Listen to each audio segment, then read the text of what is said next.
अस्सलाम वालेकुम स्टूडेंट्स। आज का जो हमारा टॉपिक है उसका नाम है difference between compound and mixture. पहले डिफरेंस में हम देखेंगे कंपाउंड और मिक्सचर बनता किस तरह से है।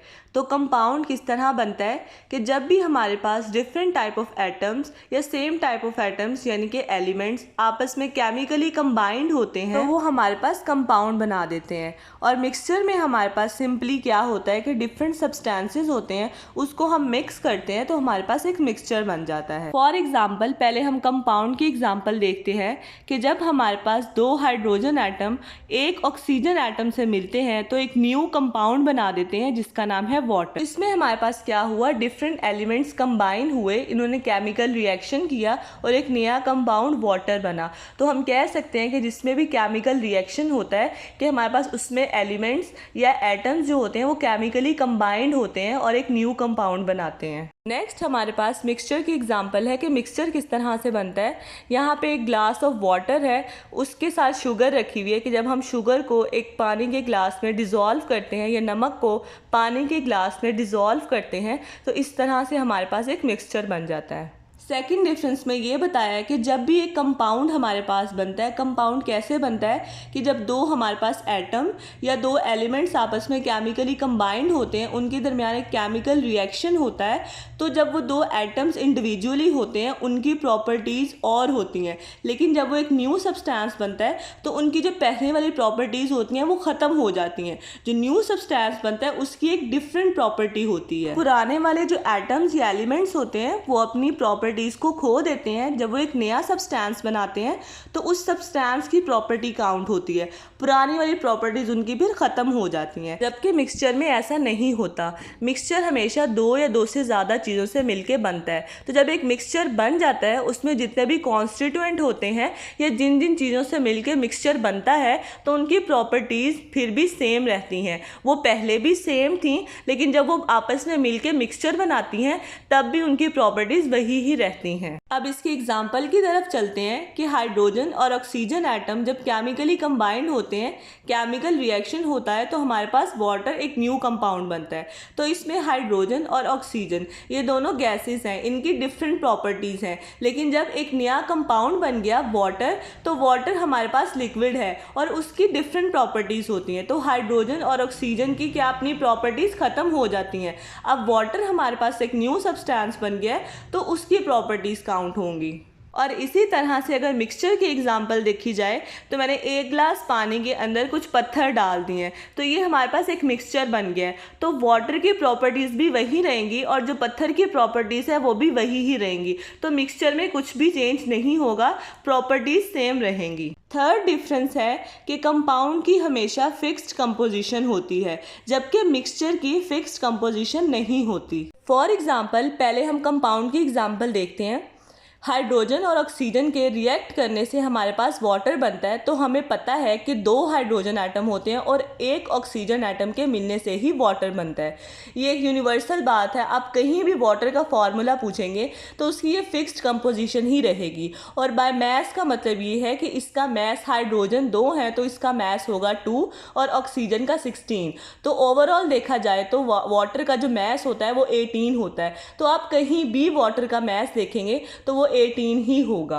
और अगर आप चाहें कि हम हाइड्रोजन 2 लिए तो ऑक्सीजन भी 2 ही ले लेते हैं और वाटर बना देते हैं तो इस तरह से वाटर नहीं बनेगा क्योंकि वाटर की फिक्स्ड कंपोजिशन है। अगर 2 हाइड्रोजन 2 ऑक्सीजन लेंगे तो वो कोई और कंपाउंड बन जाएगा, हाइड्रोजन पर ऑक्साइड।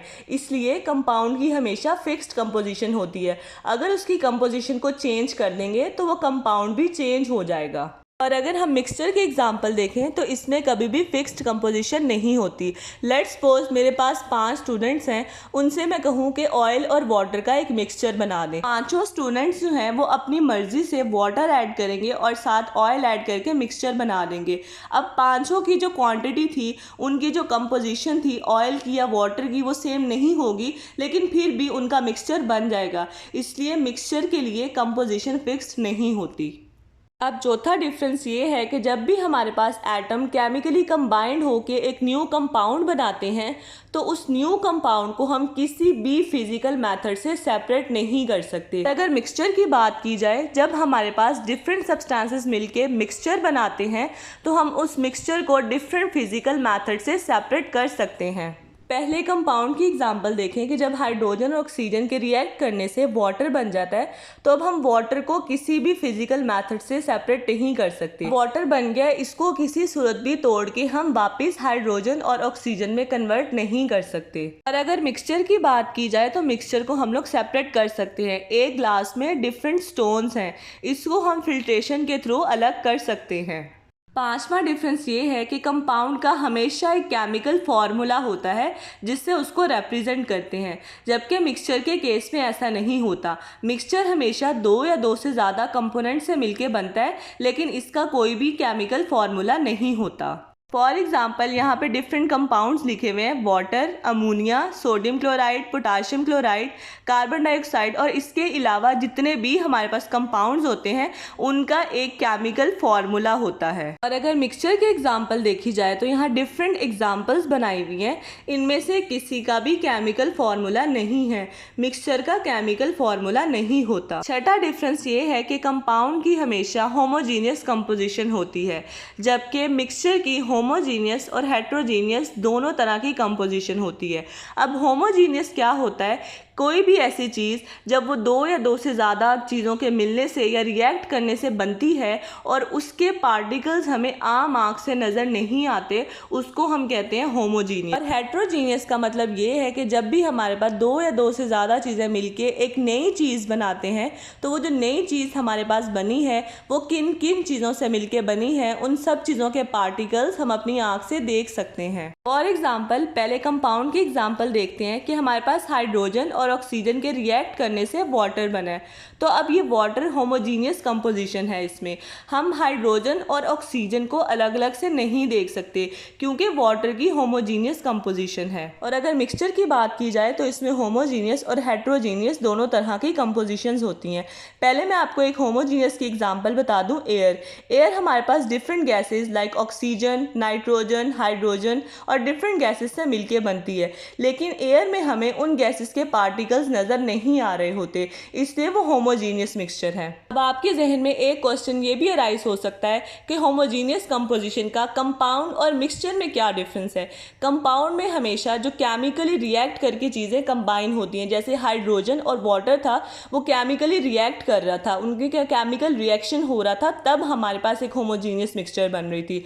जबकि मिक्सचर में क्या होता है, चीज़ें हमारे पास फिजिकली कंबाइंड होती हैं। जैसे मैंने आपको एयर की एग्जांपल दी कि एयर में हाइड्रोजन भी होता है और ऑक्सीजन भी, अगर वो केमिकली रिएक्ट करती तो वो तो फिर रिएक्शन करके वाटर बना देती, लेकिन मिक्सचर के केस में ऐसा नहीं होता। वो केमिकली रिएक्ट नहीं करती बल्कि वो फिजिकली कंबाइंड होती हैं और एयर एक होमोजीनियस मिक्सचर बनाता है। अगर हेट्रोजीनियस की एग्जांपल देखी जाए तो फ्रूट सैलेड, क्योंकि उसमें हम डिफरेंट फ्रूट्स को मिक्स करके एक मिक्सचर बनाते हैं और जब वो मिक्सचर बन जाता है सैलेड में तो वो हमें अलग अलग से फ्रूट नज़र आ रहा होता है, उसके पार्टिकल्स नज़र आ रहे होते हैं। इसी तरह अगर हेट्रोजीनियस में सॉइल की एग्जांपल को देखा जाए तो सॉइल में डिफरेंट तरह की ग्रीनरी होती है, डिफरेंट इंसेक्ट्स होते हैं, तो वो हमें आम आँख से नज़र आ रहे होते हैं।